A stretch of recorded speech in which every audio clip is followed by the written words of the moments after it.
Muito boa tarde, caros irmãos e irmãs que nos acompanham nesta tarde, meditando a palavra de Deus, aquela palavra que a igreja nos orienta, né? A igreja nos orienta a cada dia um evangelho, e nós queremos lê-lo neste momento. É o Evangelho de São João, capítulo 13, é aquele capítulo no qual Jesus lava o pé aos discípulos, versículos de 16 a 20. Eu vos asseguro que o escravo não é mais do que o Senhor, nem o enviado mais do que aquele que o envia. Então a gente imagina aquela cena na qual Jesus lava os pés aos seus discípulos e depois ele diz: eu sou o Senhor, não é isso? Eu sou o Senhor. Então vocês querem se assemelhar a este Senhor? Pois imitem esta grandeza deste Senhor, porque o escravo não é mais do que o Senhor, não é isso? Então Jesus está dizendo: se eu que sou o Senhor e Mestre fiz isso, quanto mais vós deveis fazer uns aos outros. Então nosso Senhor está nos chamando a atenção pela grandeza. Nós queremos ser mais e mais, isso aí é instinto, digamos assim, é impulso natural nosso. Nosso Senhor não nega isso, nós queremos ser mais importante, ter sempre o primeiro lugar. Tudo bem, Jesus só ensina o caminho, e por nossa tendência natural e espontânea, às vezes essa tendência de querer ser mais é esmagando o outro, digamos assim, não é? Para ser breve. Mas Jesus diz aqui que é mesmo servindo o outro. Essa é a palavra. Lavando os pés dos outros, facilitando a vida do outro, descansando o outro, aliviando a dor do outro. Isso aí é uma alegria imensa quando outros fazem comigo. Então Jesus está dizendo para a gente descobrir essa beleza também, e quando eu faço isso pelo outro, eu me encaminho para um caminho de felicidade. De fato, no versículo 17, tem uma máxima de Jesus, uma bem-aventurança do Senhor: se o sabeis e o cumpris, sereis felizes. Então saber, quem não sabia vai saber agora, não é isso? Que a gente lavar os pés dos outros, isso é caminho de felicidade. E depois Jesus diz cumprir. Cumprir isso é um caminho de felicidade, que é tudo que nós queremos. Então eu repito que Jesus insiste sobre o caminho da felicidade. Hoje a palavra de Deus nos ensina o caminho da felicidade. Isso às vezes é a experiência humana, às vezes é a experiência de família, até na ordem natural das coisas. O que é que eu estou dizendo? Um pai e uma mãe, eles dois, digamos assim, ficam super felizes porque se sacrificaram e veem um belo fruto, que são os seus filhos. Então nosso Senhor está dizendo que na ordem também da vida comunitária, na ordem da vida espiritual, na ordem da vida de igreja, de grupo, movimento, relações de amigos, de trabalho, isso também vale. Isso também vale.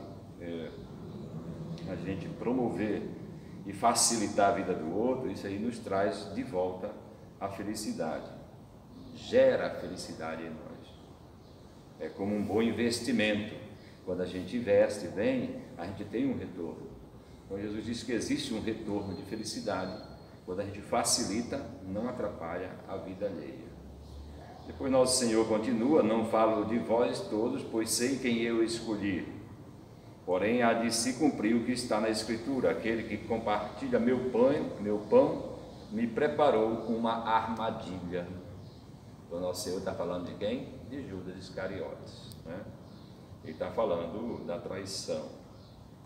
Muito bem, ele está falando que existe na história da humanidade aquela tentativa de sempre traiçoeiramente ferir o outro.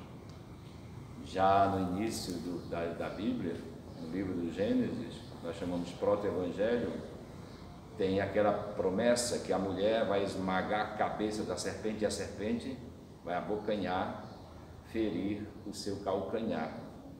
Nós temos a história de Esaú e Jacó que pega pelo calcanhar do seu irmão e depois vai trair e roubar-lhe a progenitura. Então existe de fato na história da humanidade essas traições, não é?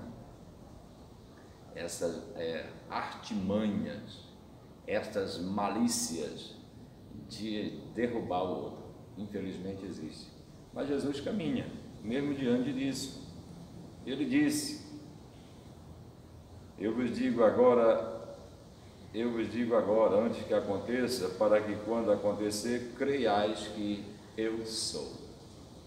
Então, nosso Senhor está dizendo que no momento em que ele for traído, digamos, ele vai manifestar quem ele é. Eu sou um título divino.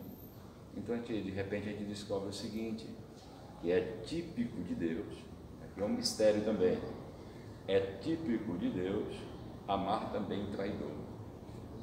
Porque quando for acontecer isso, ele vai sofrer a traição.